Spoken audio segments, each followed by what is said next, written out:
ಬರ್ತಾಯಿಗಳು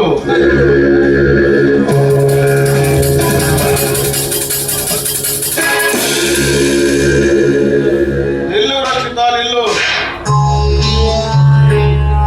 ಓಹೋ, ಸಾವುಕಾರ ಭೂಪತಿ ರಾಯರು, ನೀವೇನು ನಮ್ಮ ಹೊಲದಲ್ಲಿ? ಯಾಕೆ ಬಂದರು ಕೇಳಿವೆಯ? ನೋಡು, ಹೊಲದಲ್ಲಿ ಹೂ ಅರಳಿರುವಾಗ ದುಂಬಿ ತಾನಾಗೆ ಬರುತ್ತದೆ. ಸಾವುಕಾರ, ಬಾಯಿ ಬೀಗಿ ಹಿಡಿದು ಮಾತನಾಡೋದನ್ನ ಕಲಿಸ್ಕೋ.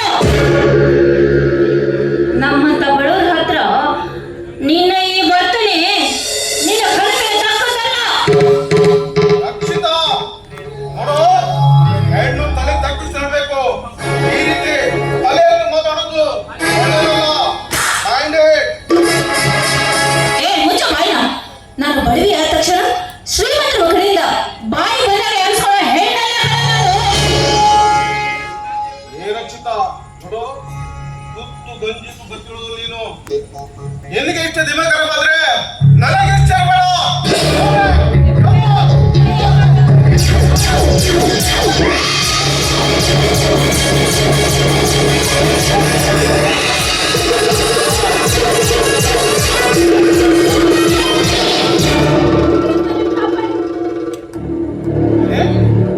ಭೂಪತಿ, ಇದೇನು ಎಲ್ಲ ಕೆಲಸ ಬಿಟ್ಬಿಟ್ಟು ಇಂಥ ಕಚಡ ಕೆಲಸ ಕೈ ಹಾಕಿದ್ಯಾ?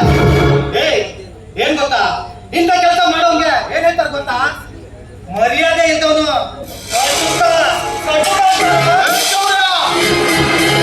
ಇವಳೇನು ನಿನ್ನ ತಂಗಿಯೋ ಅಥವಾ ನಿನ್ನ ಗೆಳತಿಯೋ? ನಿನ್ನ ಗೆಳೆಯನಾಗಿ ಹೇಳ್ತಿದ್ದೀನಿ, ಇಲ್ಲಿಂದ ಹೊರಟೋಗ್ತು. ನಮ್ ಗೆಳತನಲ್ಲ ಇದ್ರ ಮಧ್ಯದಲ್ಲಿ ಹೇಳ್ತಾರ ಬೇಡ. ಅದೇನಿದ್ರು ನಮ್ ಬಿಸ್ನೆಸ್ ಅಲ್ಲಿ ಮಾತ್ರ. ಈಗ ನಿಂತಿರೋ ಜಾಗನ ಖಾಲಿ ಮಾಡ್ರೆ ಸರಿ, ಇಲ್ಲ ಅಂದ್ರೆ ನನ್ನ ವಿಷಯ ಗೊತ್ತಲ್ಲ.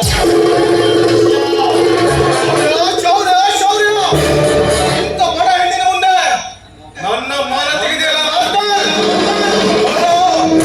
ಯಾಕಪ್ಪ ಈ ಊರಿಗೆ ಬಂದೆ? ಯಾಕಪ್ಪ ಈ ಕುಟುಂಬದ ಹೆಗಲ ಕಡೆ ಅಂತ ಪ್ರತಿ ದಿನ, ಪ್ರತಿ ಕ್ಷಣ, ಪ್ರತಿ ನಿಮಿಷ ಮಗನೇ ನರಳಿ ಸಾಗಬೇಕು. ಹೋಗಲಿ ಹೋಗ, ನಿನ್ನಂತ ನನ್ನ ಲೈಫ್